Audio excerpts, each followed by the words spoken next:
Previously on Day After Dynamite. So I hope it's over very fast and we can move on and, the acclaimed versus literally anybody else. You know what though? I kind of want to see the acclaimed lose the belts to, hear me out here, it's the ultimate payoff to everything. The Ass Boys.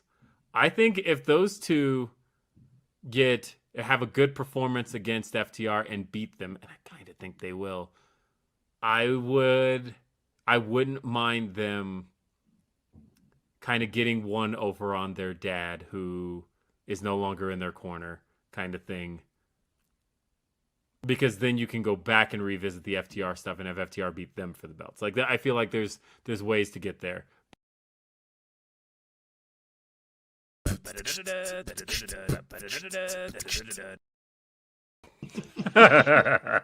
You monster! You monster! You did it! I guess. You did it, Will! You monster! Sorry! Hey, folks! Cancelled! This show's done! Last dad ever! No, that's not true. This is the 48th dad, and there'll be plenty more to go. Cancelled after that, Will. You've ruined all our fun. Will is the dad that gets the school park shut down. Too many kids getting hurt on the slide. Shut that down. Ban that after school club. That's you, that is, Will. Ruined it for everybody. Hey, it's Thursday. You know what that means. It means it's time to ignite the dynamite. Welcome to another edition of Day After Dynamite. I'm Will Washington. I'm not alone here, though. I'm never alone here on this show. But today I'm joined by a man. Oh, yes, you're right. Yes. Who I have collaborated with many times. But our collaborations go back decades at this point. I can't believe that's even a thing we can say. Mate, true story. Like, you're the only person that I'm still doing this sort of thing with, who was on my MSN Messenger friends list and my MySpace top 8. What? I listened to William R. Washington when I worked in a warehouse on my first iPod. Putting that into the world. Holy hell. Hey, yes, that. And look at you now. I forgot that is how we communicated. Look, I can't believe I forgot we communicated over MSN Messenger. That's right. That was the go-to. I had certain people I used on AIM, but I knew everybody I knew outside the States was MSN Messenger. And so I had to keep both active. I forget sometimes, although true story. So, the MSN Messenger, for those who are too young to have ever used MSN Messenger, it was a messaging service where you sent messages back and forth between your friends. But what made it a little bit different than the way modern messaging services work is that the messages themselves were not saved by any servers that were used that were put out by MSN. Pretty much all of the message information was all stored to the local user. That's a lot different than the way it is now, where essentially you're sending messages through, your Twitter Messenger, your Facebook Messenger, Instagram Messenger, whatever you're using. You're sending it to essentially the cloud, and then it can be accessed by both people there. But back then, those messages could only go to the user. And pretty much if they got lost in translation, they were gone. The reason I bring that up is because Bill Gates on the phone now. I just happened, yes, that's what was ringing there. So I just happened one day to be going through an old folder. I'm a tech hoarder, for those who don't know that. Pretty much every single time I get a new computer, new hard drive, I literally select all, drag it to the next one. And I realized recently that I've been doing that since at least 2003. And so one day recently, I opened a folder and I was like, what is MSN chat logs? And sure enough, all of my MSN chat logs from going back to 2003 still exist. I still have all of them. I could probably find messages exchanged between you and I from 2007, 2008. I have all of that stuff still. And I didn't realize that I didn't realize I did. It's just a thing that I do. Every time I get a new computer, drag and drop and move on. And I have been hoarding stuff a really long time. I've got old Photoshop projects from 2003 that look like complete ass, that have like John Cena with the like a Photoshop WWE championship in his hand, because it's like, hey, what if John Cena were to win the title? Like, I still have all of that stuff. These are things that I have had a very, very long time. So you still have the Dave Bautista interview then, right? Yeah, of course I have that. Are you kidding me? I have never, as far as podcasts are concerned, there's only one thing I'm missing, and the reason you see me looking around my desk is because I have it somewhere. But I do have a physical hard drive that has every episode of Now Playing Now I ever did, but the hard drive no longer powers up. So I got an estimate recently on getting that drive repaired, but it's literally just for the purpose of seeing my old stuff, because it wouldn't accomplish anything. These are all podcasts I did 15 years ago that nobody cares about. And I stare at that drive sometimes and I think, do I want to get this repaired? Do I care? Doesn't matter. But anyway, that's enough about me. Tom Campbell here. You guys know Tom Campbell. Cultaholic. Cheers, sir. Nice to be here. Honestly, this is lovely because all jokes aside, Will and I go back decades. Honestly, it's hilarious. When I was long before, like, podcasts were as big a thing as they are now, where every man and their dog has one. I listened to RBR. It was the first wrestling podcast I ever discovered. Like chatting to Will as a mealy mouth little community radio presenter was like chatting to a rock star, and it still is. And it still is. No. This guy here, on the other hand, is a rock star. Like I have seriously, like, every time I've seen like anything Tom Campbell, like, are you kidding me? No. I am a massive Sonic the Hedgehog fan, right? Like, massive. And seeing what this guy was able to do and pull off is still the coolest thing on earth. And I still you. Look, we can sit here and verbally fillet each other as long as we want to here. But great. Yeah. But seriously, I do recall, I have the graphic somewhere. It's the assiest thing on earth. But you and I did an episode of Thank Tonto It's Friday, where you and I discussed WrestleMania 23. It was the first one we had done together, and think about that, WrestleMania 23. Ridiculous, isn't it? And that was on the first radio station I ever worked for, which was YouthCon Radio, a community radio station in Worcester. And I did that all of a sudden. I don't know how that happened. I ended up doing stuff on the BBC. Isn't that ridiculous? I know. I saw you taking the sip, and I just thought, there it is, the BBC. I brought the brand in, brother. Yes, he did. But now it's amazing. This here is Day After Dynamite.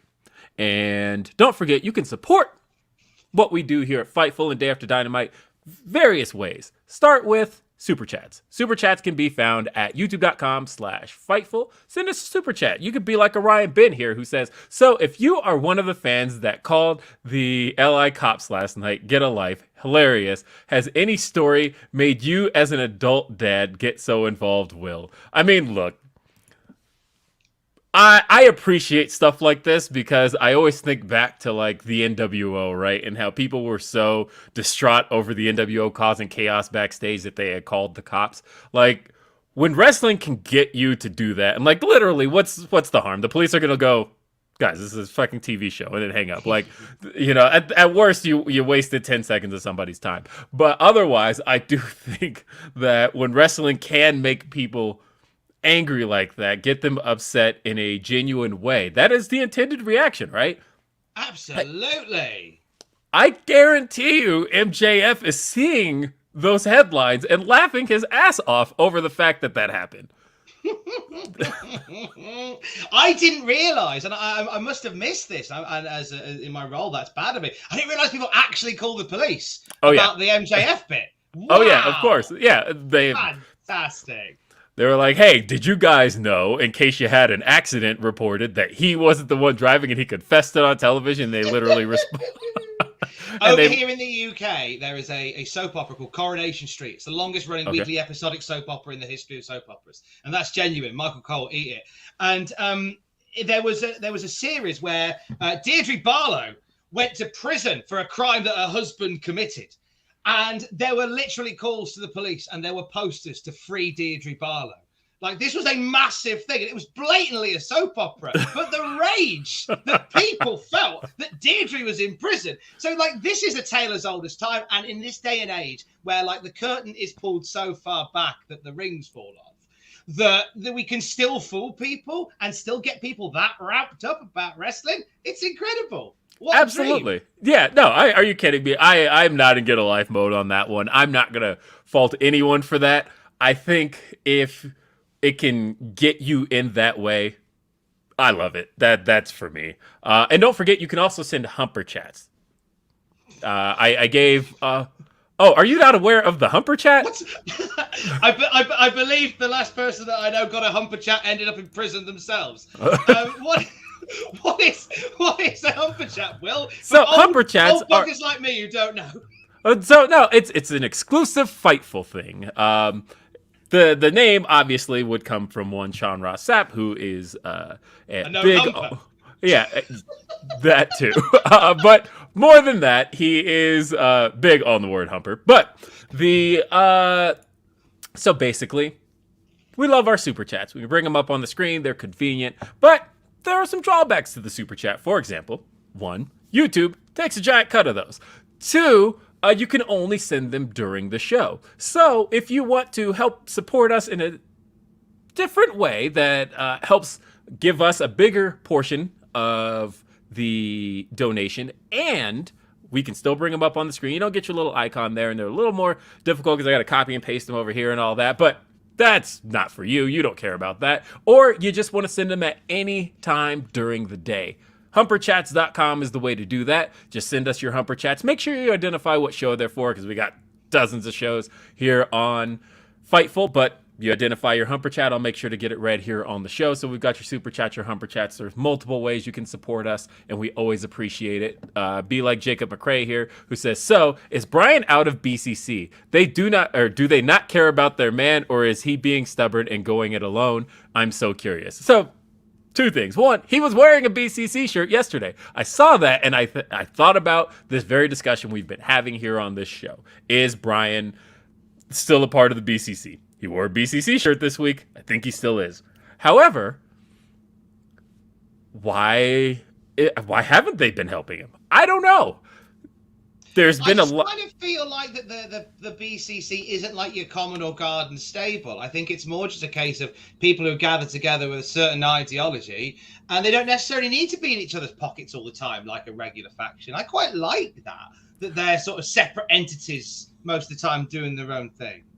I do, but there have been multiple instances when Brian has been in peril, and we saw the BCC various members throughout the show, and only Takeshita's been there for him. Otherwise, like we saw Moxley earlier in the show, we saw Moxley came out with Yuta. Why all of a sudden is Yuta not deciding to help Brian? Why doesn't Claudio care? And we know they're on Rampage this week. I don't know. I hope that's something that they address going forward at some point, because there's plenty of explanations you can go with. You know, the one that's been brought up frequently has been that when Regal turned his back on the group, Brian had Regal's back, so there may be some dissension there involving Regal.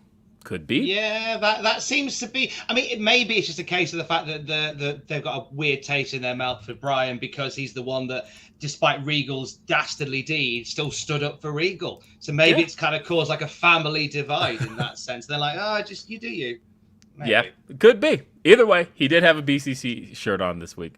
Jennifer sent this one, a $10 donation. She says, for Dad. Here is a humper chat to show Tom what it is like. Last night was wild. That trios match was fire. Thank you so much for the humper chat, Jennifer. That's it. We get our humper chats. We get our super chats. They all help what we do and help keep this channel going, help support this channel. But let's talk about some of the news of the day before we get into Dynamite, such as we'll start with Meltzer. Meltzer dropped a little bit this past, in the last 24 hours about one CM Punk. It's not a whole lot different than we've heard before, but I think there just seems to be a lot less of the mentality of, hell no, it's not happening. That seems to be easing up a bit. But basically, Meltzer said that, at the moment, CM Punk is still injured. But it is possible that he ends up back in the fold. He still may not, but there's no longer that sense of hell no. And I've gotten that talking to people. I've noticed that even people I talked to right after Brawl Out literally said, no way, that get him out of here because of what happened, right? But I think as time has gone on, and this is the old saying that time heals all wounds, I think there is at least a little bit of a sense of, okay, I'm maybe not pushing for it, but if he did come back, I wouldn't mind. And I think that's probably where we want to see things, because I don't know how you feel, but I would like to see Punk back in the fold. There is a lot of unfinished business with CM Yes. Punk, whether you like him or you don't. Like, there is a very talented guy there who's a phenomenal performer in the ring. And the views on this is so mixed, and everybody got very het up after the All Out, Brawl Out, Fallout. And I get why completely. Like, you're building this, the image that's been sent out to a lot of people is that CM Punk was bad for the locker room, but yet you get a few people that go, actually, it was all right, just on the quiet. I think there's so many stories we can still tell with CM Punk. And you know what?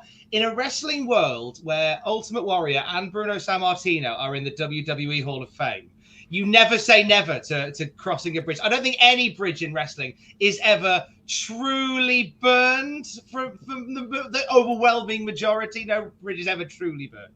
Oh, yeah. I don't think there's ever going to be a burned bridge in pro wrestling. Hell, I think if AEW ever launched the Hall of Fame, Cody's probably the first to go in it. I don't think but it sounds like they're pretty okay with each other. The way everybody still speaks so fondly about each other.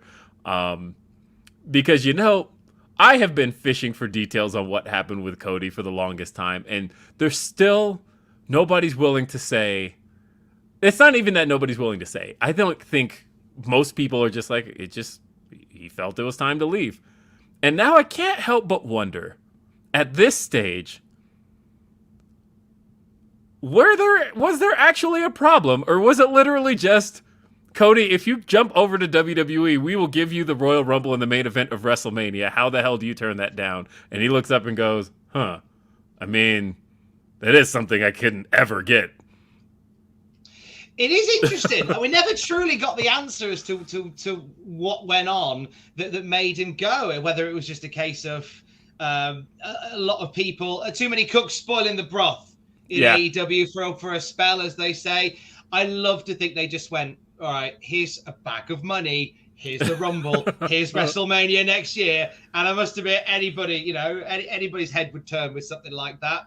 I've been really impressed with, obviously there was a big stopgap after his return, when his breech fell off, but now he's back at full speed and about to headline WrestleMania. Gosh, it feels special. But you're absolutely right. If they were ever to do a Hall of Fame, I'm pretty sure that the two sides, Cody's a unique case in this, but I'm pretty sure the two sides could come to an agreement and that jazz could happen.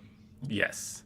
We got Skills That Kills says, last night's Dynamite might be my favorite. 3, possibly 5-star matches and an ending match that took me back to Ruthless Aggression WWE. Classic.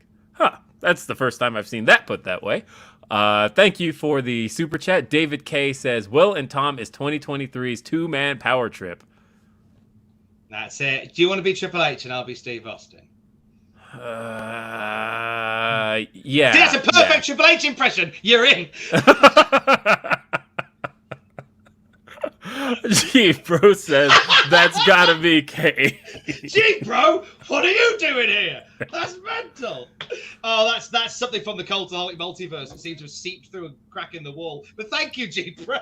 That's okay, because as Jeremy Lambert likes to say, Day After Dynamite, truly the forbidden door of Fightful, as we have had so many great guests here on this show, and we'll continue to have great guests. I may have one planned. Nope, not going to jinx that one, but I'm working on a really, really good one. And we shall see what the We'll see how whether that John one ends Cena up turning out. replies to the DM. I'm hoping that it will. Yeah, exactly. You know, we all got the follow, but Yeah. well, whatever we get in the DMs, the day I get that reply or that at least the double tap and heart, that's all I'm looking for. Anyway, other news coming out of the day. The question I get more than any other question is, what's the deal with AEW Fight Forever? As if What's the deal with Fight Forever? I mean, I'm waiting forever for the game to come out. Am I right? this is gonna be a great episode. But a nightmare, mate. I apologize. But you know what? I obviously I've had some details on the game. Why wouldn't I? I have 2 songs in the game. But literally, that's it. And a big part of having those songs in the game was that I had a deadline to get those songs in. So the songs AEW's obviously been in possession of since I finished them because they're technically AEW songs. But the things that they needed from me were the lyrics to said songs because they needed to submit those lyrics to the ESRB. And so my understanding as far as the content of the game was concerned was that the deadline to get everything in ESRB wise was back in October. At least that was when they were trying to get the cutoff for a certain date. But apparently they weren't able, according to reports, able to get the T rating they were after. And so some adjustments had to be made. But the ESRB published today the official T rating for AEW Fight Forever. So it's on there. It's up there on the ESRB's website. But that's not the funniest part of this story. Oh no. Tom, did you see the rating summary? It's so great. And it's furious. And I would love for you to regale us with the summary of Fight Forever. All right, let's do this. The rating summary from the ESRB. Because if you've ever been on ESRB's website, the whole thing is kind of designed for parents to find out why a game has the rating it has. And so in this case, AEW Fight Forever's content has been reviewed, and they have put up a summary as to why it was given the T rating. Rating summary, let's read this. This is a wrestling game in which players compete in matches with wrestlers from the AEW roster. Players use punches, kicks, and grappling maneuvers to drain their opponent's health.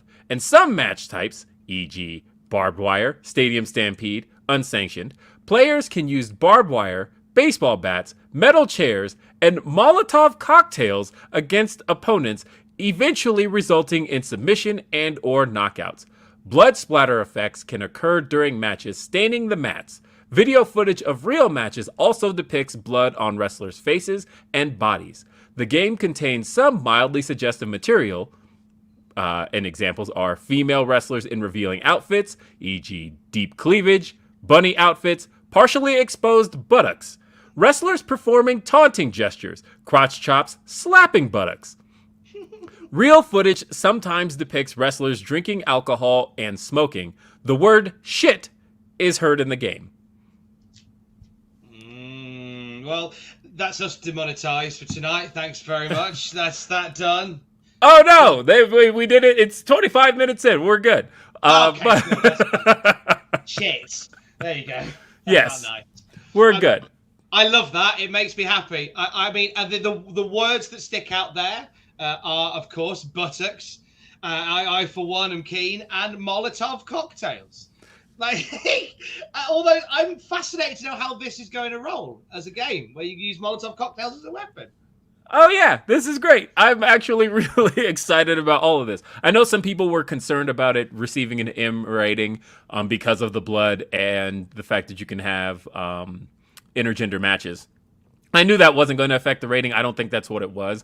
And the reason I don't think that's what it was is because, guys, Street Fighter. There's plenty of games out there with blood and intergender fighting that get T ratings that don't end up with an M. Or I suppose, what is it over in the UK? It's Peggy something, right? It's Peggy 18. Okay, that's what it is. Yes. Anyway, the point here is I don't think that's what caused it, because my understanding when it comes to M ratings is that the blood and violence specifically has to result in the death of a human character. And in AEW, it's specifically, and I believe that's why it's cited here, that all of this violence results in either being pinned or submitted, that your character does not die. Because that's all the difference. You know, people talk about Mortal Kombat and the blood. It wasn't just the blood that resulted in Mortal Kombat's creating of the ESRB. It was the decapitations. It was the fact that the blood led to the ripping out of a heart, the punching off of a head, all of that. It has to result in the death of a human character. That's why Halo 5 got a T rating versus all the other Halos that have an M, because you can't kill your teammates because the death has to come from the player of the game. That's the other thing too. But you can't kill your teammates in Halo 5, and that was enough for them to go, all right, it's T-rated. Literally, you can kill aliens all day long. Shoot them in the head if you want. Doesn't make a difference. But the death of a human character is what causes that. But yeah, either way, Molotov cocktails, they'll hit you in the face, but if you're just pinned, we're okay. I am concerned about Fight Forever, because now Fight Forever has been planned, tested, beta tested through 2 WWE games. Oh yeah. And we're in sort of this trepidatious territory now, where, you know, we both lived through the Sega Saturn and the Sega Dreamcast, where if you sit too long on an idea, other people are going to have better ones. And by the time your thing comes out, everyone's not going to look at it, even if it's really good. And I'm nervous for that for AEW Fight Forever. I have a horrible feeling in the waters that this is going to come out and it's going to look like it's taken 2 years to be made.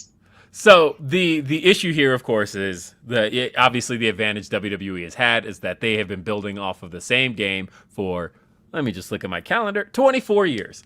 And so they have had an advantage of, and a game they didn't even build initially. That was a game that they purchased from Japan and then have been building off of for literally 24 years. Whereas this is a game that has used assets that Ukes has used before. There are certain animations you can very much see in every video you've seen that are like, hey, I recognize that punch. That's definitely been used before, but otherwise it's an engine that they're building from scratch. So we always knew it was going to take longer.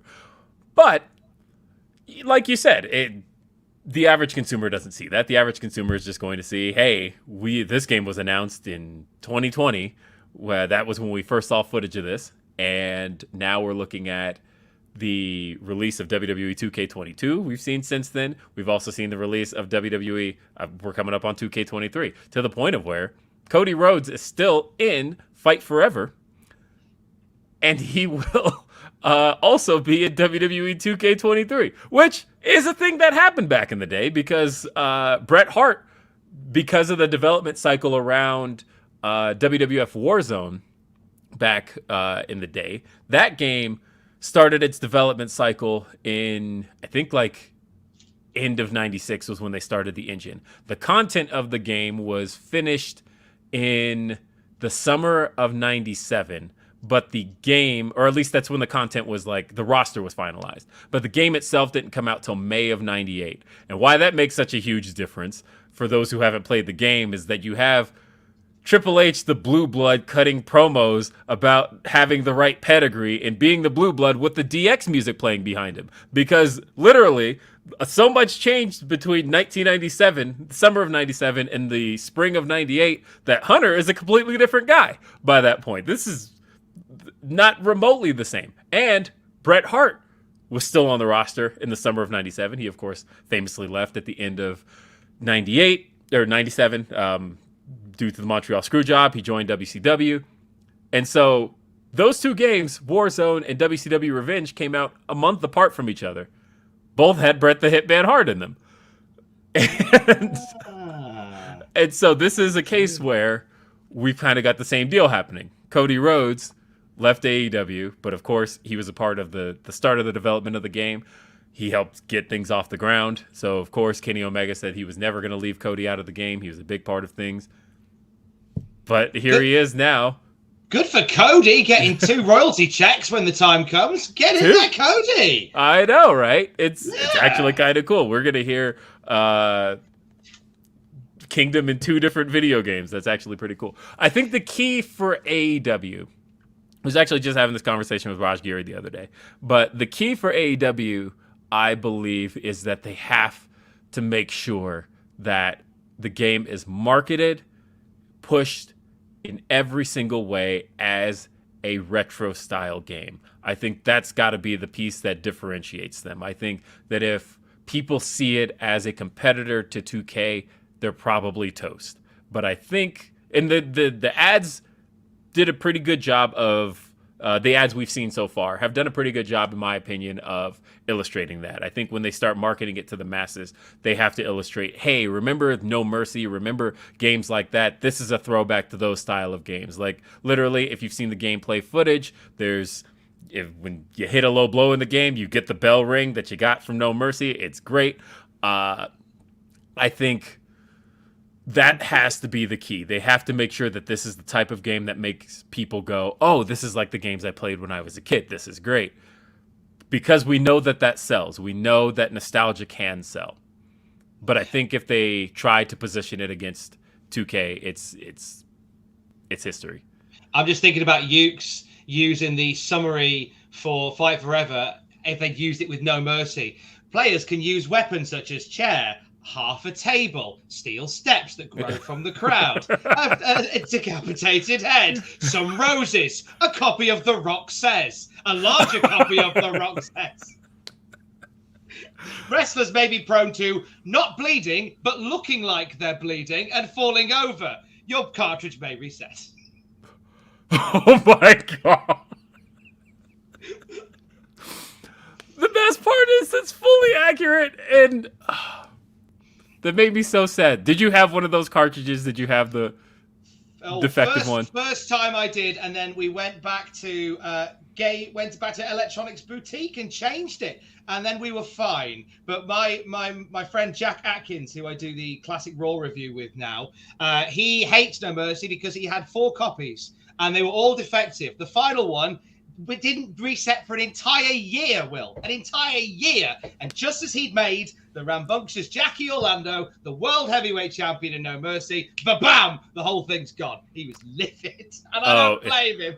I only have my original copy of No Mercy, and it does have the clock reset issue where, yep, mid-game, your cartridge will just factory reset, and you'll be playing as your creator wrestler, and all of a sudden you'll get a slight screen flicker and your creator wrestler is blank, and then you reset the game, everything is exactly where it was. I still have that same cartridge. This doesn't happen, at least when you're playing on like emulators, things like that, because it is an actual cartridge defect. It wasn't a glitch in the game, and so most people playing the game these days probably won't experience that. But if you come across a physical cartridge, be careful, because that can happen. Well, Anyway. I was sad that it happened to you, Will, but after what you did to the Acclaimed, I think you probably retroactively deserved it. You monster. Look, it wasn't even a case of... I think at this point, I've watched enough AEW to have a pretty good idea of how Tony Khan works. Because, yeah, that clip there, that previously on AEW Dynamite, or on Day After Dynamite that you saw there, that was from, what... I think that was from December 15th, 2022. So we're almost 8 weeks ago. And I could feel it. I could feel it at the time. Something told me, with everything that was going on with the Acclaimed, that was going on with the Ass Boys, that was going on with FTR. It was like, okay, it's clear AEW wants the titles on FTR. However, like, the fans want the titles on FTR, but the fans don't necessarily want to see FTR beat the Acclaimed because they're both very popular teams. You don't necessarily want to kneecap one team for the other. And so there has to be some kind of transition here. And how can you have the Acclaimed lose the belts? Or who could the Acclaimed lose the belts to in a very dastardly fashion? Well, you have the Ass Boys. I know, they're not everybody's favorite team. But at the same time, you have one X factor there, and that is Billy Gunn. You have the ability to use Billy Gunn in multiple ways. I think a lot of people thought Billy was going to turn. I said last week I didn't think he was going to turn, and it was clear that they heard all of the chatter because they played up on it a little bit and then had Billy Gunn not do so. I think that was probably the smart play there. But I think that the Ass Boys needed to use Billy Gunn against the Acclaimed in a way that screws over the Acclaimed and they walk away with the titles. Meanwhile, last time we've heard FTR's names mentioned on AEW TV was a little segment that the Ass Boys did called FTRIP, and they did a funeral for FTR on TV. So it is clear that that's a story that's not quite fully resolved yet. And I think this is the way to get the belts on FTR. How soon? I don't know. I say do it at Revolution. And the reason I say do it at Revolution, Tom Campbell, is because the Ass Boys are going to have their place in history. But what place in history should it be? Yes, they hold the tag titles. If they were to, say, lose them at Revolution right now, they go down as the shortest reigning AEW tag team champions ever. And I think that, to me, is something you can stick on them in comedic fashion. You can kind of use that against them. You can have them kind of made fun of in a way where, well, hey, at least we held the titles longer than a cup of coffee. I think that's a thing you can kind of throw at them, have the fans make fun of them for, and you can kind of paste that on them in a way where it works. I don't know. I'm not fully against it, but I do see, like, I'm not stupid. I read, or I'm not blind at least. Might be stupid, but I read Twitter, and I saw how outraged everybody was. There were people calling this, up until that point, a generational episode of Dynamite. Can you believe how good this episode of TV has been? We've seen so many classic matches. As that super chat said earlier, we could have potentially seen 3 5-star matches in a single show. But by the end, man, were people willing to say, I don't care about any of that. The Acclaimed lost the belts to 2 guys we absolutely loathe, absolutely despise. How can a division that was built on guys like FTR, built on guys like the Young Bucks, built on guys that you've built up in such a strong way like the Acclaimed? You've had Jurassic Express, you've had Kenny and Hangman, you had the Lucha Bros. And in all of those teams, the Guns, the Ass Boys, they get to sit amongst them in the history books. I mean, all jokes aside, I still think you're a monster. But there is certainly some logic in the Guns winning, and I do kind of fall in line with what you say about, whilst I get everybody was angry, but surely isn't wrestling meant to make us feel angry when the bad guys win? Isn't that kind of why we're here? It'd be rubbish if we loved that the bad guys won. That's not what the point is. But also the Guns, bless them, they've kind of been the butt of everything. In the sense that they're the Ass Boys. Why wouldn't they? The Ass Boys. They from the moment Danhausen turned up, they were the punchline. Billy Gunn even sort of transcended them and went on to team with his non-biological kids, the Acclaimed, and turned his back on the kids. So I kind of feel bad for the Guns, who kind of came in, and it seemed like they were going to be a team that they were going to get behind because of the history of the Gunn family, the Sopp family, and then when they went, oh, actually, this is better, they kind of get put to the side. So I think giving them the titles is all right. I didn't see FTR taking them off them, though. I genuinely think they're going back on the Acclaimed in a couple of weeks at Revolution. I think you put them back on the Acclaim then, and you could still do the thing that you did where you go, they're the shortest run tag team champions in history. And they kind of get a little bit of something that adds a bit of value to what they do. It could maybe unleash some kind of mean streak in them if they job the titles so stupidly quick. It could maybe reset them a little bit. I'm not as mad about it as I am perceiving to be. I'm doing it for hilarity and comedic value. Will, you're a monster. But I feel that there's something here where you could potentially create a bigger team in the Guns by having them win and then lose the titles in rather quick succession. Yes. Chi-Town Spurs says, not going to lie, Molotov cocktails and booty is a great combination for marketing a video game. I mean, they very well could put all of that in the marketing if they wanted to. That's what Def Jam Vendetta did, isn't it? Wasn't that their big part of their marketing? Molotov cocktails and booty. Pretty sure it was. With the No Mercy engine. Ta-da! It's just Def brings Jam it full Vendetta circle. again. It is. Let's see. So, let's talk about Dynamite as it happened. Show kicked off with Maxwell Jacob Friedman. Let me tell you how thrown off I was here, Tom. Okay. I'm so used to MJF's music hitting and him coming out for like a promo, something along those lines. I thought that's what was happening here. Completely spaced on the fact that he was booked for a match. So his music hits, and I'm like, oh, he's in gear. Oh, he's actually wrestling. MJF, that doesn't even make sense. I thought we were heading to like a promo segment. I thought that anything he had to do here, I thought that's what was happening.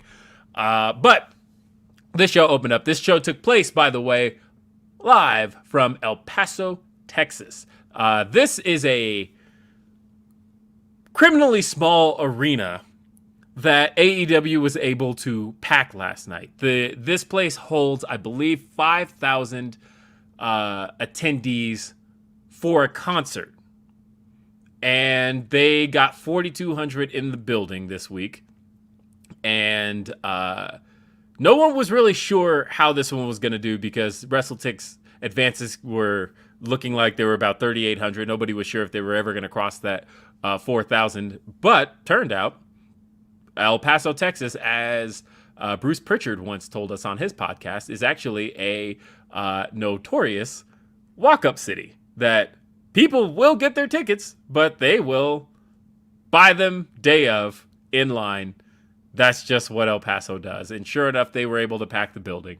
It's a really odd-looking building in the sense that it really only has the two sides. It doesn't really like wrap in an oval shape the way most arenas do. And so that was a very interesting thing to look at as you saw it. But either way, there's a bit of history to this building as well. There's some. I did a little bit of digging on the history of the El Paso County Coliseum. All right. And the capacity gets disputed a lot because old Trumpo did a thing there in 2019 and said, "Oh, millions of people turned up." It wasn't me. Iron Maiden were there in the 80s, and again, I think in the early 90s, I think they were there, and it was the first venue that Fleetwood Mac played with the new lineup with Stevie Nicks and Lindsey Buckingham. So when they started their first American tour with Stevie Nicks and Lindsey Buckingham, the first place they played was right here in El Paso, Texas, at this very venue. There's a nice bit of history here. I liked it. Look at that. Not just a pretty face, Will. But you are a pretty face as well. But yes, El Paso turned out. It turns out these Texas crowds actually kind of are into AEW. Who knew that Texas was AEW country? Because last time they were in Texas was, of course, San Antonio for the Christmas Bash show, or Holiday Bash, as they called it. Crowd was really great there. We also saw a week prior to that, they were in the Dallas-Fort Worth area, otherwise Garland, Texas, the Curtis Culwell Center. They've run that venue more than they've run most other venues outside of Chicago.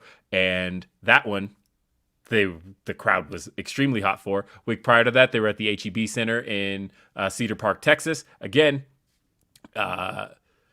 hugely hot crowd for that. And just thinking about these Texas crowds that they keep running, Texas keeps turning out for AEW. And El Paso wasn't an exception. Laredo's looking pretty rough next week. I'm curious what happens with Laredo. And I think the issue with that one is that SmackDown was literally at that exact arena like 2 weeks ago. And I think just the fact that doing them so close together, I think had forced... burned out on wrestling in Laredo. Well, I mean, not just that. It's money right now, right? Like, as far as people being able to afford going to one show, the one that got there first is probably going to benefit the best. And, it's funny because they were also in Laredo, the arena they're in next week. They were also there, WWE was, last June. And people may recall that show had sold like 2,000 tickets until they announced that it was the return of John Cena, the John Cena anniversary show, and all of a sudden that show went from 0 to 100. It was like a complete sellout in that exact venue. So this is the venue that AEW is running next week in Texas. We'll see if that has some of the last minute stuff that this one got. But otherwise, so what AEW need to do is announce John Cena, and oh that'll yeah, be fine. Oh yeah, and then he's just like in the front row, just like promoting the next season. You just shine a spotlight on the stage. Yeah, John Cena's here. See, I was. There you go, done. Box ticked. I was thinking you just have him there to promote the next season of Peacemaker, and they're just like, John, are you gonna step in the ring here? And he's like, what ring? I'm here to talk about. I'm just here to promote my movie, guys. Did you like Shaq wrestling, John?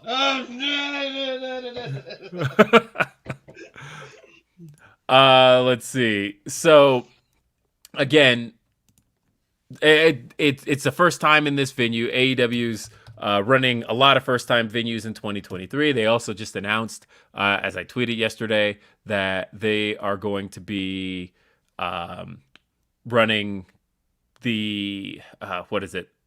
It's an arena in Florida. It's in Sunrise, Florida. WWE always says Fort Lauderdale. And I knew the arena because the moment AEW announced it, I went, oh, Armageddon 1999.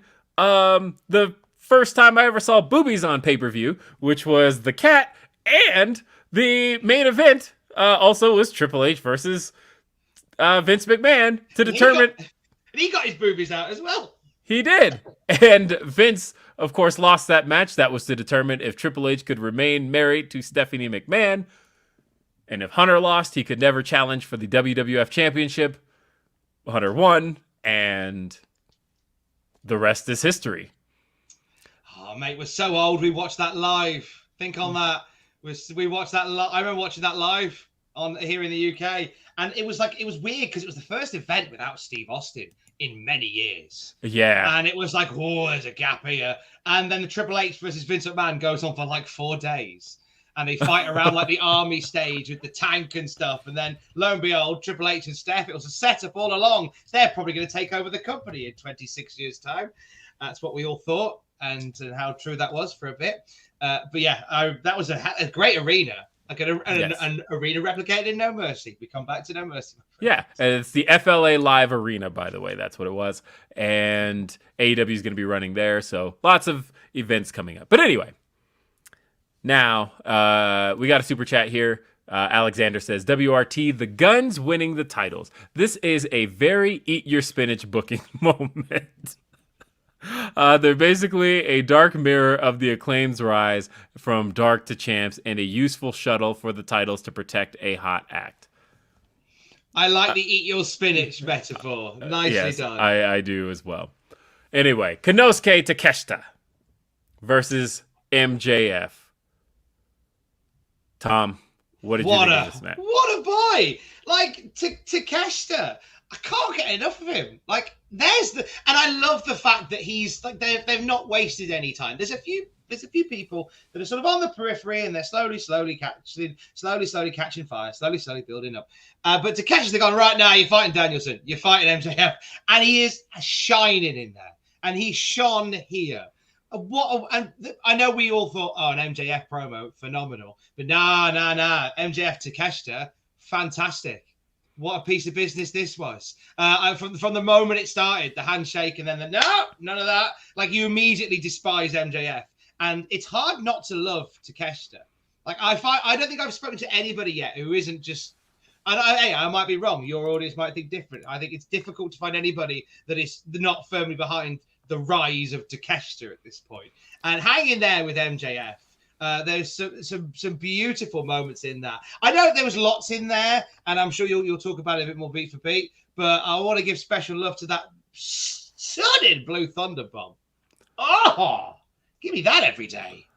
I mean, I thought everything here hit really hard and really strongly. I think that MJF, a big piece of his character and who he is a guy who doesn't really love wrestling in itself, right? That he hates Japanese wrestling, hates high flying stuff. But when he gets in there, he can remind us that it's all mind games. He is a true student of the game, that he can do in that ring what anyone you put him up against can do, or at least he can complement their style well. And he complemented Takeshita so much here. This was just phenomenal. The MJF and Konosuke pulling off some of the reversals they pulled off. The one that's being gifted all over the place off the top rope of Takeshita, of course, hitting his famed lariat off the top rope, and MJF landing on his feet. Beautiful stuff there. And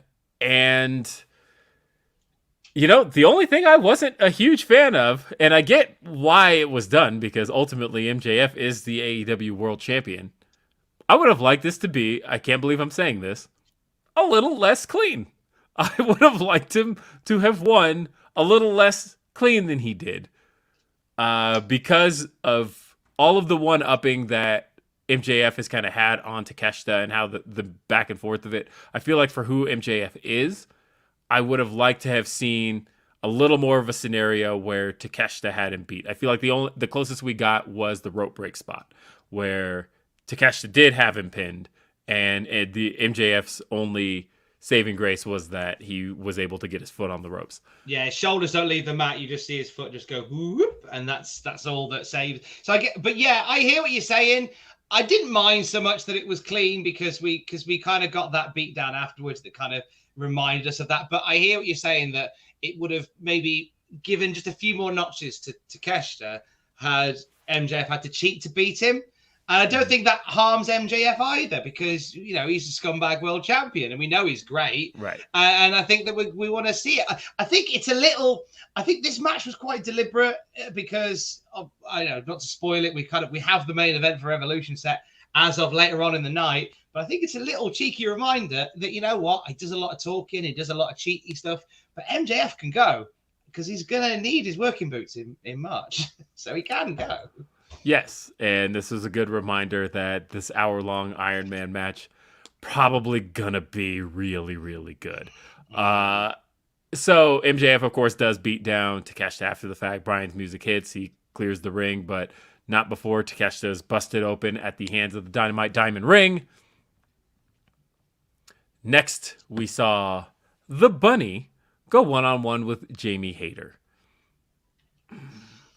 So I still don't know exactly what it was. I was hoping to find out before this show, but something went wrong here that resulted in the match needing to go home very quickly, which possibly threw the entire show off, because it really, to me, felt like the main event ended with way too much time left, as people are just kind of standing around like, okay, what do we do for the next minute? And then they finally go off the air properly.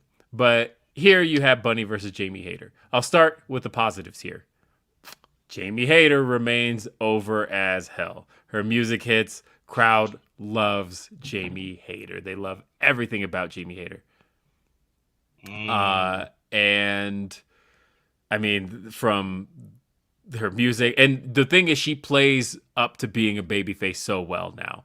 I was curious as to how that would go down. We saw her against Hikaru Shida back in December. She was still kind of playing the heel there, but then up against Emi Sakura a couple weeks ago, Jamie Hayter played the heel quite well, or played the babyface quite well. Here was another example of her getting to play the babyface. Did it all through her entrance. I thought she was quite excellent in that role. The match got going and goes into a commercial break, and right as we get back, it's over. And I see the chat talking about it. Some thinking it might have been a concussion. Others think it might be a broken nose. I don't know exactly what happened with Bunny, but something clearly went wrong, and they took it home. My concern would be, I hope it's not a concussion, because, I mean, I'm not a doctor, but if someone gets a concussion, I don't think the best first bit of care is a ripcord lariat. Right. That's my concern, is that if it was a concussion, probably the better thing. I mean, again, I'm not a wrestler, nor am I a doctor, so I don't know what I would do in the heat of the moment. But I just think that if there was a concussion, you'd have just pinned her and gone away. I Right. wonder whether it was something else. Maybe there was just a concern that something had landed badly, and they went, "Let's just get it done and go to the finish early." I'm hoping it's not a concussion because, as we say, we had a lariat straight afterwards. So Yes. not the best thing for that. Yeah, not the best thing for that. Either way, that's exactly how it ended. It was a very short match. There's not even a lot to say about it because not a lot had happened that anybody got to see. The match went 6 minutes. For me, 3 minutes of it was spent in commercial break. Do you watch on Fight? Yes, of course. That's the only way you could have watched it live. ITV, I believe, have it on. Well, ITV, but they don't air it live, I don't believe. I don't know, because I watched it on Fight, but Right. I'm pretty sure that ITV air it live as well. I'm going to just double check that, because I don't watch ITV. It's mainly Love Island. I try and avoid it. Also work for the BBC. I can't be watching ITV. I'll get thrown out. I'm pretty sure they show it live. I think someone will tell me otherwise if they don't. But Fight definitely have it live. So I watched it. Yeah, Fight has it live. Well, Redman in the chat will tell me. Oh yeah, he says Fight TV. ITV has it Fridays. So yeah, it airs on a delay. ITV. So there it goes. But anyway, then backstage we see Saraya and Tony Storm continuing their L gimmick from this past Friday, in which they called Leva Bates in and then kind of unconvincingly took her down, sprayed an L on her, walked away. Well, this was rubbish. This was rubbish. I didn't like it. This is rubbish. I don't mind Saraya and Tony being like, "Oh, we're naughty." I thought, I don't know whether Leva was meant to just be a bit useless. That's kind of the vibe that I got. Like she was almost like a turtle. She got knocked on the floor and then just got to go, "Oh, forgotten how to get up again. Best spray me." This was bad. I know what they were going for, and I appreciate what they were going for, but it just looked a bit weak. It looked pretty poor for what it could be. I don't mind the L bit. No, not for me. Not for me. I'm glad Sarah's okay. I like these two as a team. This one for me. I was picturing Tony Khan in that like Mr. Burns role, sitting back going, 300 takes, and that was the best one.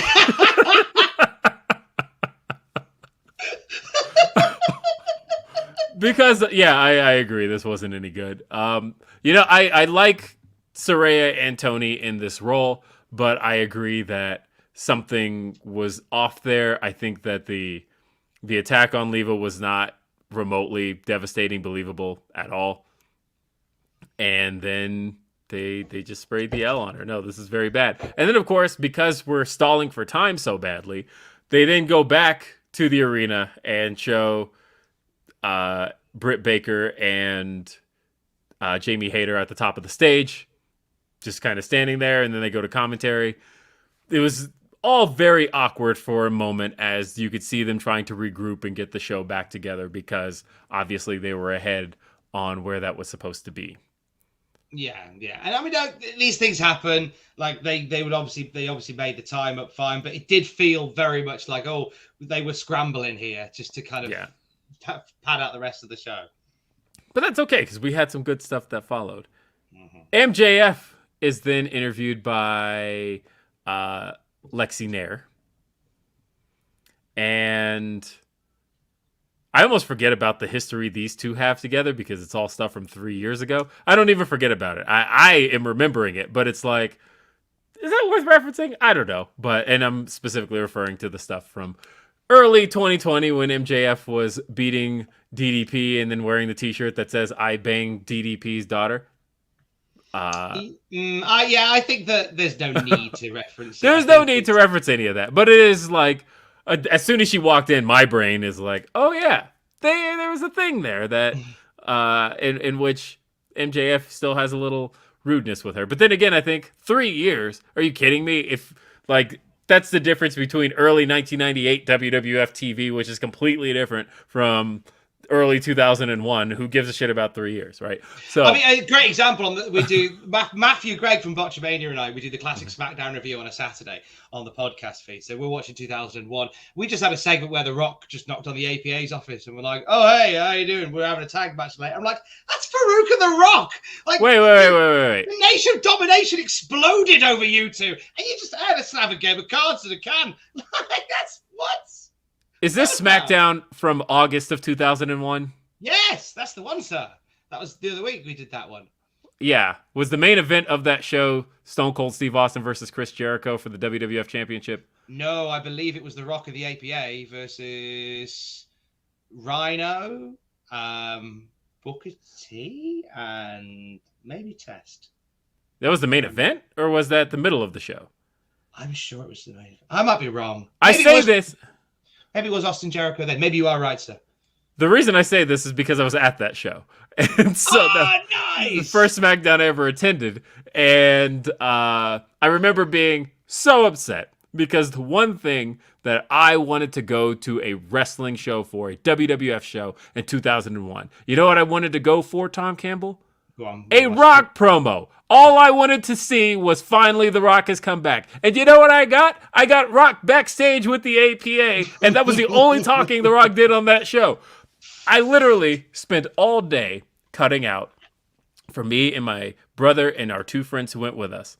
I had been cutting out ROCK. We were going to hold up Rock, and as soon as he says, finally, The Rock has come back to Denver, it was going to be the most exciting time of our lives. We were going to go, Denver, that's us! And it never happened. Didn't happen. The Rock had a backstage segment with the APA, knocked on their door, and then went off and had the tag match in the middle of the show.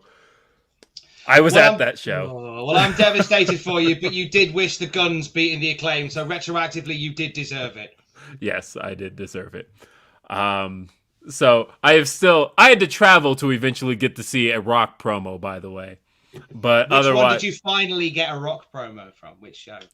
WrestleMania 32, actually. I didn't get one until WrestleMania 32 was the time I finally got to see The Rock in person do his whole shtick. Nice. Worth it, though. Yes, worth it. We also then here saw, MJF. We got to talk about the promo. Because this was a wild promo. One that I didn't see the twists and turns this was going to take. So MJF brings up he gets a bunch of speeding tickets he talked about in his Camaro. And then he mentions his crush. We'll just call her Liv, which set the internet ablaze because everybody was thinking about that picture that exists of him and Liv Morgan from last year. And everybody's like, wait, what? And I think at best it could have been a nod to that. Doesn't matter.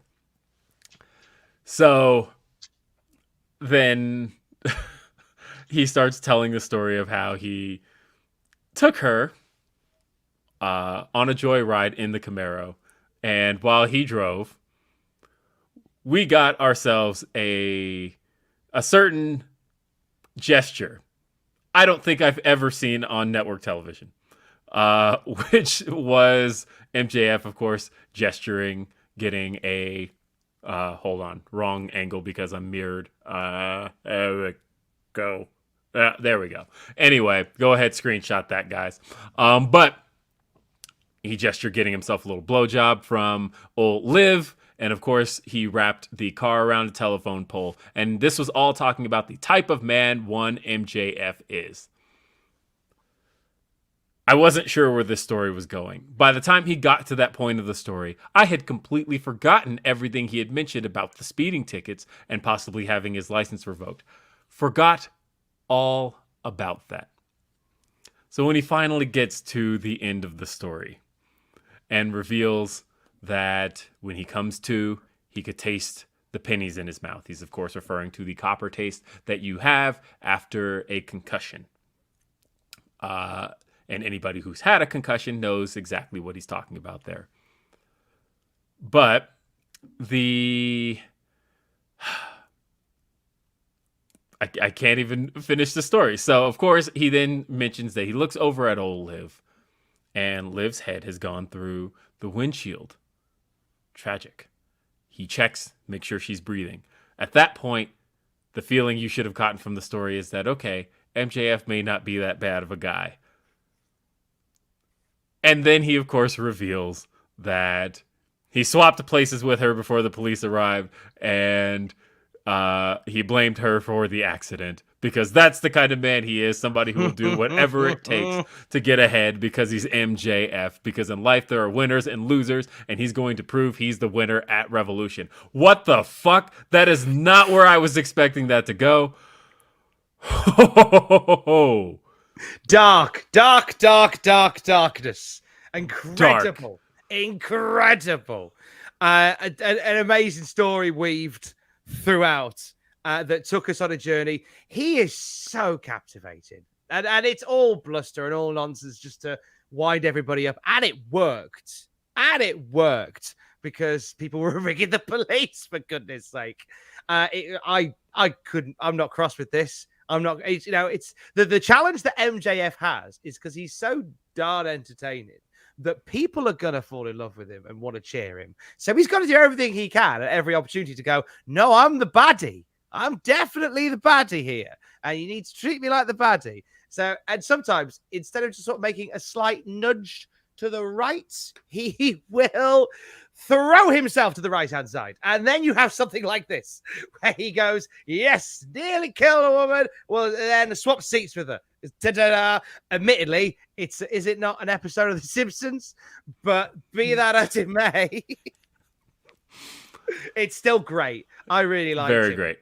I must apologize, Will, because it's just occurred to me that throughout the last hour and a half of our Discord, I noticed my webcam has been picking up the mic and not the mic itself. So what's funny is I noticed that like an hour ago, but I thought, we're here already. I don't want to say anything. I can't really type him a message. And so, but I did notice just a couple of seconds ago, I was like, oh, his audio's much better. He must have caught it. So, well, apologies for the awful quality of the last hour. Shame, because the band has been moderate. That's okay. You've been audible, but yes, I have noticed that you do sound like you're feeding directly through your microphone that's in front of you. Hooray! What a treat for everybody involved. People can't see my mic because my my camera is at too high of an angle, but literally I do have a mic sitting right here on my desk that's like just out of the shot. So for people who have wondered how my audio is so clear, it's literally because there's a mic right here. You just what can't people see it. don't know is that the microphone is the little picture of William that is to the left-hand side of him. That's the microphone. There he is. That's what I'm speaking into right here. Yeah, That's you eat your own hair, Will. That's yes. Yeah, no. Honestly, this was something I wasn't expecting. MJF continues to push the envelope in crazy ways. And, I think people weren't sure. I remember hearing from a lot of people that, you know what? I don't think MJF is ever going to get booed again. Like, he's just so popular, like going into the Moxley match. Well, he's got to keep doing stuff like this. Yeah. To make sure that he gets the appropriate reaction. Yes. So then we had the Garcia Guevara gauntlet. Started with Ricky Starks having to run the gauntlet against the members of the Jericho Appreciation Society that he hasn't faced yet.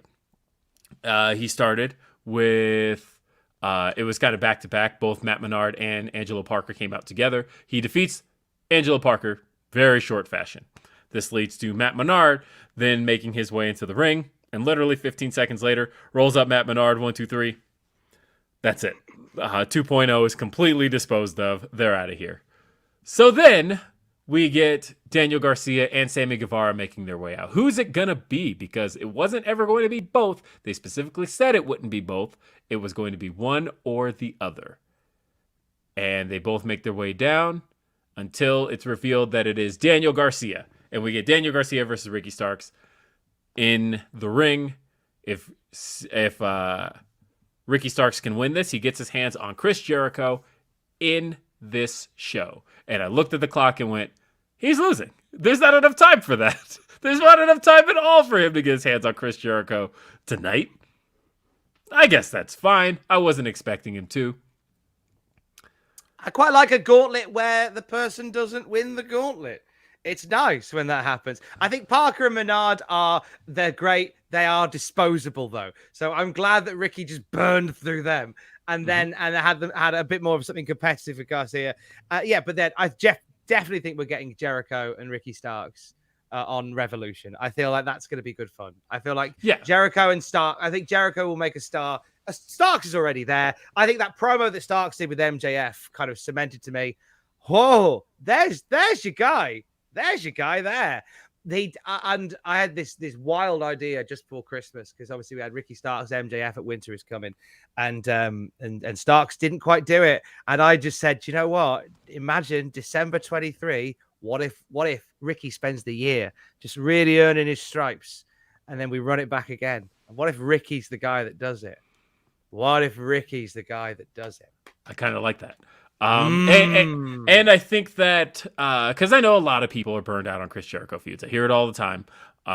There was a huge discussion this past week about this feud and why does Ricky Starks need to be in this feud. To me, I feel like this feud for Ricky is like whether you like Chris Jericho or not. Fact is, Chris Jericho is the second from the top heel in AEW. The last thing Ricky Starks was doing was feuding with the top heel in AEW, MJF. To keep Ricky Starks afloat, the next best thing is the second from the top heel. And what I like here is that the way things are playing out, I don't think Chris Jericho is going to get a victory in this feud. I think the victory that Chris Jericho got was the one we got here, which we saw Chris Jericho was, of course, masked in the crowd, hiding amongst the sea of fans in El Paso, Texas. He hits Ricky Starks with an elbow, and commentary is like, oh, it kind of looked like a Judas effect. Gee, you think? And sure enough, he pulls off the mask to reveal that it was Chris Jericho. It allows Daniel Garcia to get the victory 1, 2, 3. So far, the only person who's actually beaten Ricky Starks here has been Daniel Garcia. Otherwise, the rest of them have not. Sammy Guevara beat Action Andretti. So I do think that we are moving into the one-on-one match, Chris Jericho versus Ricky Starks at Revolution. And I think it's just going to be a straight one-on-one. And I'm pretty sure Ricky Starks is going to win. Oh, yeah. It'd be weird if he didn't. I think it'd be weird if he didn't. I don't think Jericho needs that unless they're gonna do back-to-back pay-views. But I think the space between AEW pay-views is so vast that they don't tend to do that. So I think it'll be Starks picking up the win at Revolution. Yeah. And it continues Jericho's Revolution losing streak because Chris Jericho has indeed never won at Revolution. The first Revolution, he lost to Moxley. Second Revolution, he lost to the Young Bucks while teaming with MJF. Third Revolution, lost to Eddie Kingston last year. Just keep it up. I think it should be the story of Chris Jericho's AEW career that guy, for whatever reason, cannot win at Revolution. Something about that pay-per-view just holds him back. And then you put something major on the line at a future Revolution with Jericho involved, and then you can sow the seeds here. You can reap the seeds here that you've sown, and go, oh my gosh, this is the biggest night. Jericho's got to win this to not be blasted off into the multiverse, but he's never won at Revolution. Like, oh no, like it's like the anti-streak. You can spin the anti-streak with Jericho. No, I love that, and I love storied losing streaks. So that's always a cool thing. Now, just as we thought that the match we had seen earlier was going to be one of the best matches we saw of the night, I thought it was going to be. I knew Rush versus Bryan Danielson was going to be good, but I had no idea how good Rush versus Bryan Danielson could be. Tweeted last night, Tom Campbell, that Bryan Danielson is the best to ever do it. I truly feel that. I feel like there's nothing in professional wrestling Bryan Danielson's not great at. Bryan Danielson is an expert storyteller. He is an expert technical wrestler. He is an expert talker. He is an expert. You do it, he does it. And Bryan Danielson, to me, is the best in the world. Is he the best at any one particular thing? I don't know. But is he great at everything? Absolutely. And that is what I love Bryan Danielson for. Now, I was actually worried about crowd perception here because being El Paso, Texas, it is a massive, massive Latino population. So much, in fact, that I I believe I tried to pull up a chart, but let me actually make sure that my data is correct. So we're just going to go to a little website called City Data and pull up their data for El Paso, Texas. All right. So the racial breakdown. Are you ready for it? 82% Latino just in the city of El Paso. So that said, of course, Fresno was also a high Latino population. That was only 48% Latino, but still majority. And they were all in on Bandito versus Bryan Danielson. They pretty much cheered Bandito completely over. So my thought here was, of course, oh no, Roosh is going to get cheered over Bryan Danielson, and Bryan Danielson's like last match to get his spot against MJF. Is that really the scenario you want? I thought they played this crowd kind of brilliantly. And the way they did so was that at the top of the match, you had Bryan Danielson backstage with Takeshita checking on his head wound, all of that, making sure he's okay. And then Bryan goes to leave the trainer's office, but he's locked in. He can't get out. Roosh makes his way down. MJF comes out, and MJF asks for Ref Aubrey to simply call the match, count out Bryan, ring the bell per the AEW rulebook. Which, by the way, Aubrey Edwards, I believe you said that at some point you were actually going to release the AEW rulebook. Where's my rulebook? I'm looking for my AEW actual rule book. I want to be that guy who, when a rule is broken, I can open the book and go, well, actually, it says right here that on I'm page surprised 28. you don't already, Will.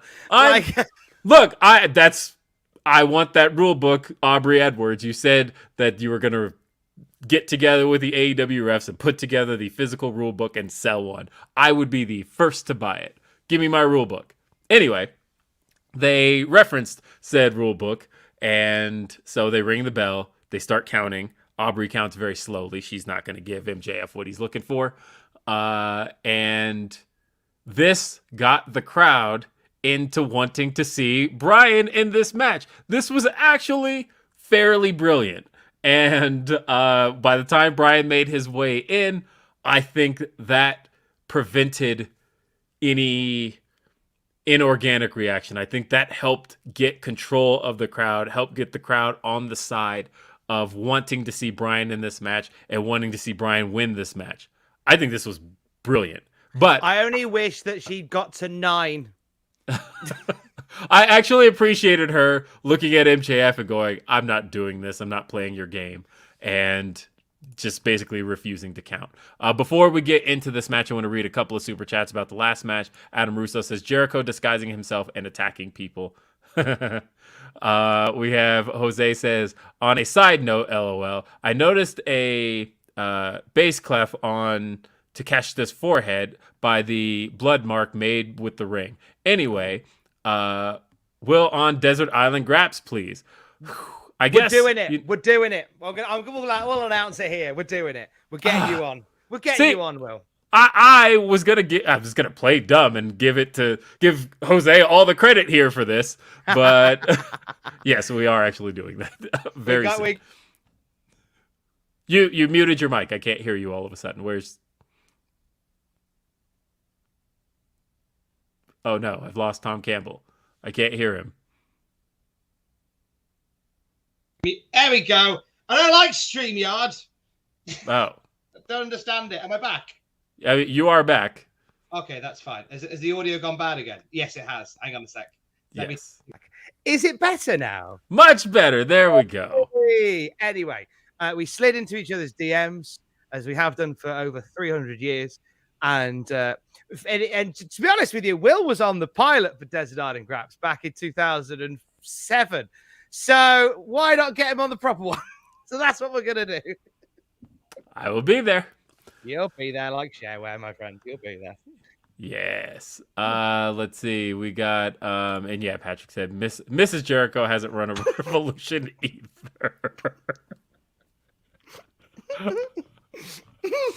Is that why he's doing it? No. Hadn't happened yet. Is that Tony having a little bit of a joke? And I also got this one here. It is from A different Jeremy. It says, Will Washington. And this is for Dad. He says, I can't believe AR Fox toe-paid so hard he landed directly on Nick Jackson's groin. We're going to talk about that here shortly. But what did you think, Bryan Danielson versus Roosh? I loved it. I, in my humble opinion, as excellent as it was, I thought it was a step behind MJF Takeshita. Just a step behind.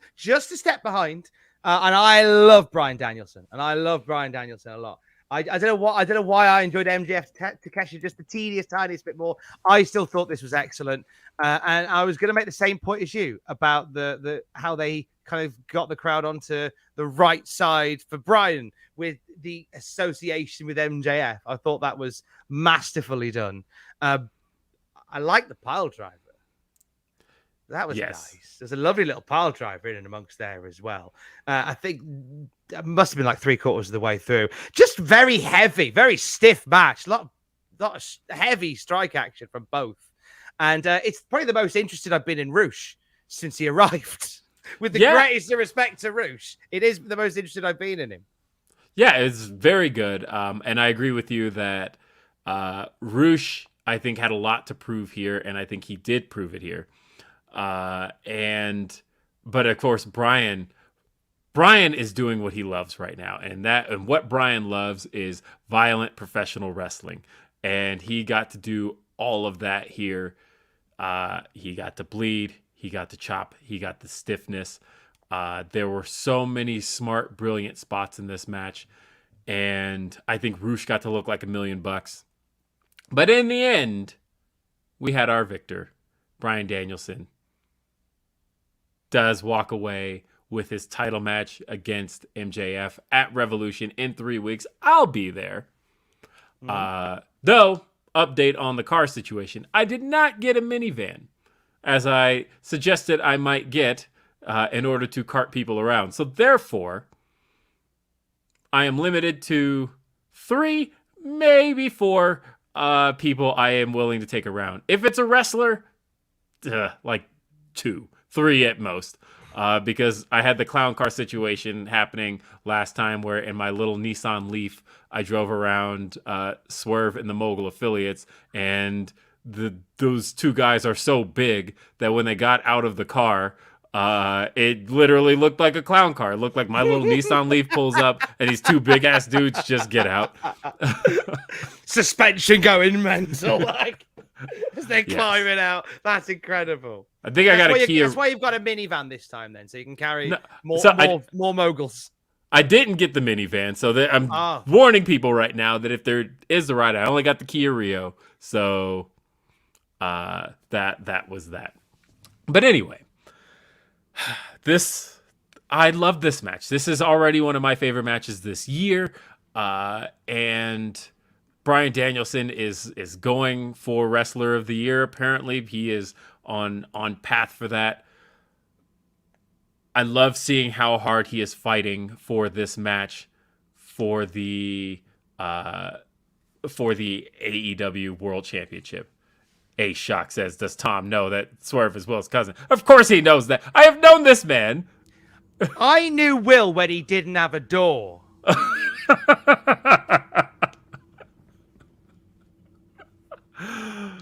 There it is. All right.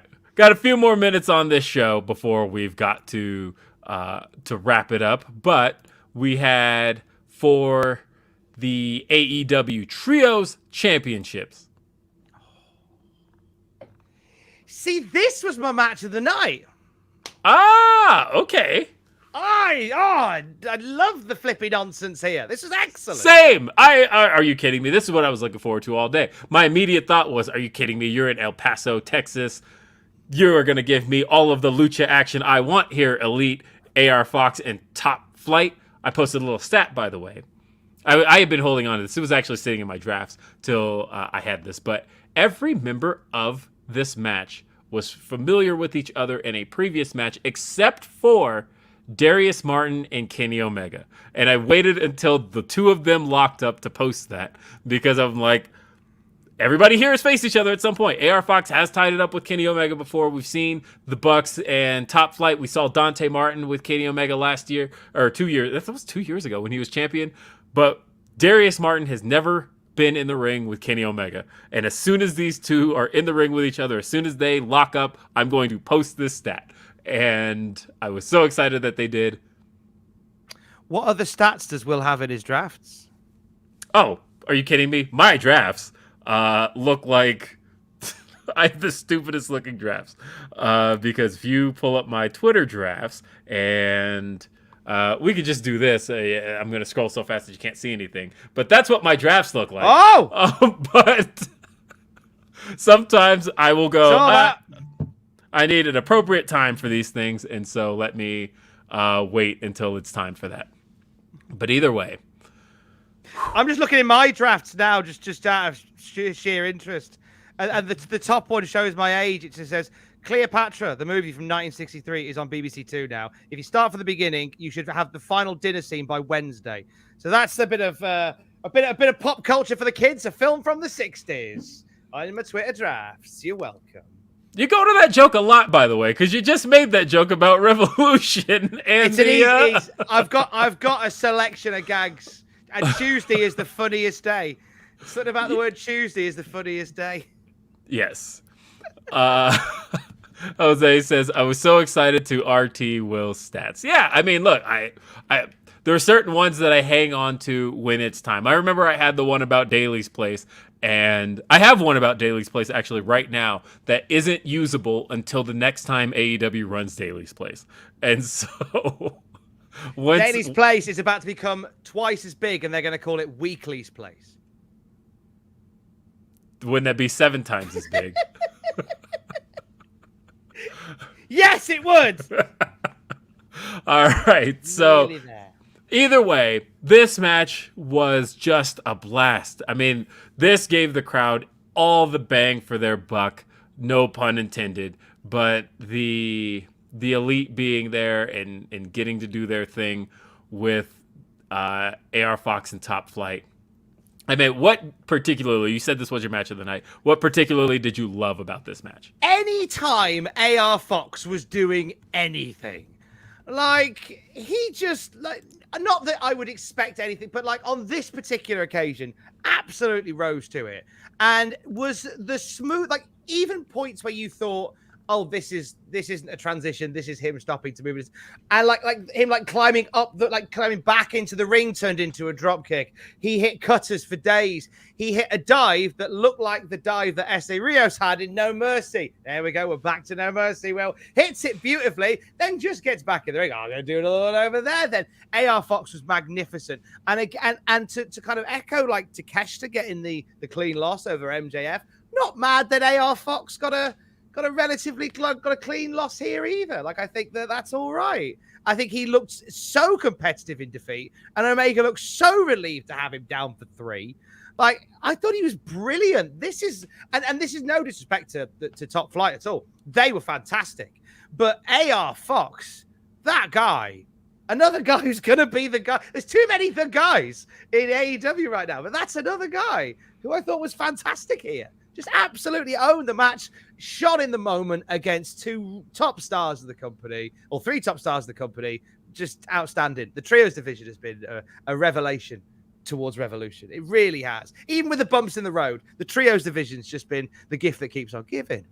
This match delivered everything I wanted to see from this match. You know, it was an interesting stat about the show also. I noticed this looking at the card, and I think it speaks to the strength of what AEW has been able to put together.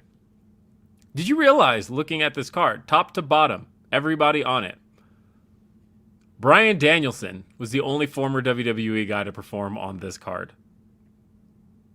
Oh, yes. So he was. But AEW only hires ex-WWE guys. Well, so you must be wrong. So for this card to do what it did from top to bottom on a, as it was called, the championship, well, what was the name of the show? Championship Fight Night. Championship Fight Night, that was it. And for them to have done this card top to bottom and do it with the guys they did it with, I think was a really good show to the roster.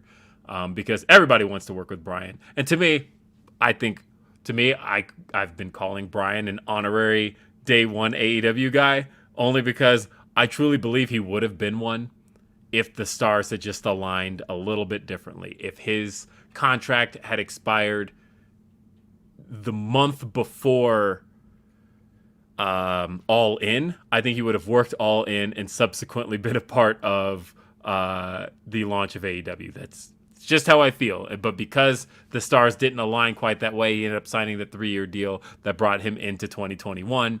But as soon as that deal expired, I think so. I think he would have been there day one. Yeah, I think there was a lot of conversations about WWE looking to make special considerations to keep Brian. Like, hey, we'll give you matches in other companies, and I don't think even that would have made him stay. I think he was. I hear your argument that he was an AEW guy from the top. Yes. Although, okay, so everybody's pointing out, they're like, well, 2.0 with the NXT Short Life. You know what the fuck I mean. Actually, that's a good shout. Yeah, Will, you're wrong. It's all ex-WWE guys, mate. Get a grip. You, and then wasn't Hater in NXT shortly. You guys know what I mean. Saraya and Tony Storm were backstage, and they had a grueling match against Leva Bates, who was also who was blue pants in NXT. Yes, she was. Taz was on commentary. Got ya. Got me. WWE. My whole personality is the wrestling promotion I like. Hey, that means you're defying the advice from last week on this show. I know. Which, to be fair, it's a little callback. Will. Appreciate last that. Week. But in the main event, a main event we've mostly talked about already. But as we saw, it was indeed. Don't do that. Don't do that. The Ass Boys defeating the Acclaimed for the AEW World Tag Team titles. I don't think this match was as bad as people think. I looked at the cage match ratings for this match, and people are giving it 0s, and they're just so mad that the Acclaimed lost the titles that they're giving it 0s. I think there was a couple of clunky things in this match, but like I would hand it a 6. I would not be sitting around here going like, "Oh, this is just one of the worst matches we've ever seen." I could not imagine saying that. I get being upset about the result. Yeah, I actually thought it, and the crowd was into it. I think the crowd never really bought that the Ass Boys were going to win. I think everybody was expecting Billy Gunn to turn. And I appreciated AEW playing up on this. First off, shout out to my boy Stephon Smith for that bump he took. That was a crazy, crazy ref bump. One of the craziest I've ever seen. To the point of where I thought, are they just going to like bring somebody else out, or is he really going to like struggle to make it back into the ring? But good on him. He tweeted today that he's okay. Glad to see that. I'm glad he's all right. I do like him as a ref. I'm glad he's fine. It was horrible. God bless you, Stefan. Yes. But here we actually saw basically Stephon Smith gets knocked out.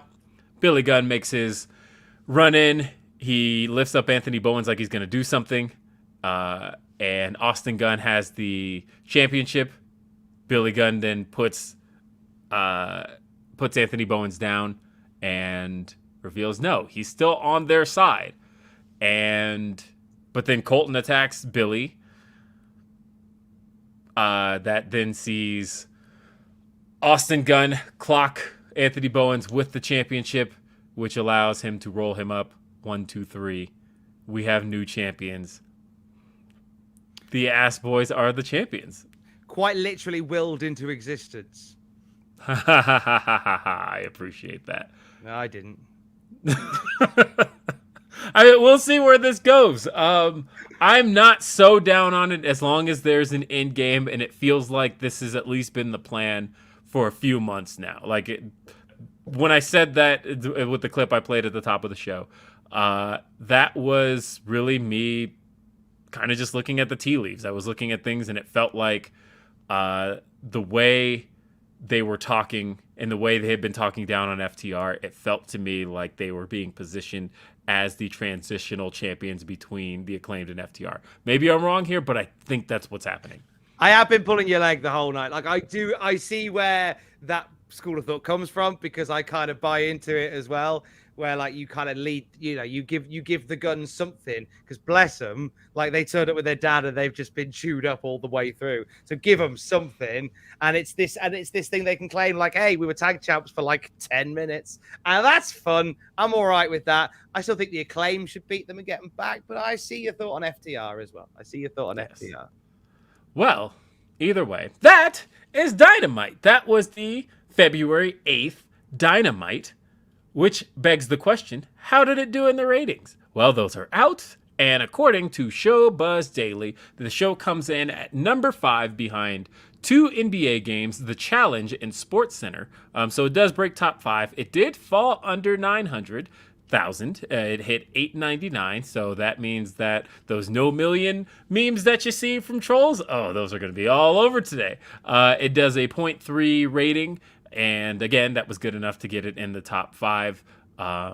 It beat South Park by a lot. I know those premieres were head to head. I actually saw a little ad that was like South Park premiering at the same time as Dynamite, and actually it came on after. Either way, that is. I always believe with the ratings, and I know this is a big talking point with this show, and I just for the purpose of being the better obscure company, like I always believe when it comes to ratings, I think year on year is reality, week on week's insanity. I think you can't because so much fluctuates week to week, but like to look at how if AEW find themselves in a stronger, weaker, similar position in the following year, I think that's a better gauge as to how they're sitting, as opposed to going week to week when viewing habits change. There's constant competition all the time from everything. But it's there will be people, whatever happens, there'll always be people that will kick off about whichever wrestling promotion they fiercely defend, and let them do it. It's some you need, if they need it in the day, then let them have it. It's fine. Yes, I agree. I like that, by the way. The week to week is insanity, and keep it. Yeah, year over year is reality. I like that a lot. So, begs the question, Tom, do you have anything you'd like to plug here on? Oh, I need a boiler change. No. So I have had a lovely time with you, Will. Thank you once again for coming on. Let's do this in another decade's time, presumably via chips in our brain when we're on the moon. So Cultaholic, I'll give the shout. I'm having a wonderful time with Cultaholic for the last couple of years. YouTube.com/Cultaholic, daily wrestling news, lists, and all sorts of other good stuff. We'll be doing live reactions to Revolution down the line, as well as I'm sure you guys at Fightful will be doing stuff similar. But we will be doing, also we have a podcast feed. We have 10-minute news updates every morning, where like if you want the wrestling news that's going to matter to you, 10-minute bursts waiting for you in your podcast feed. We do classic reviews of Raw, SmackDown, and Nitro, and Desert Island Graps, where we invite wrestling types to join us on a metaphorical desert island. We ask them what 3 matches they would watch while they are there. And we have had the great and the good from all over the place over the last 160-something episodes. And William R. Washington will be joining those ranks in a couple of weeks' time.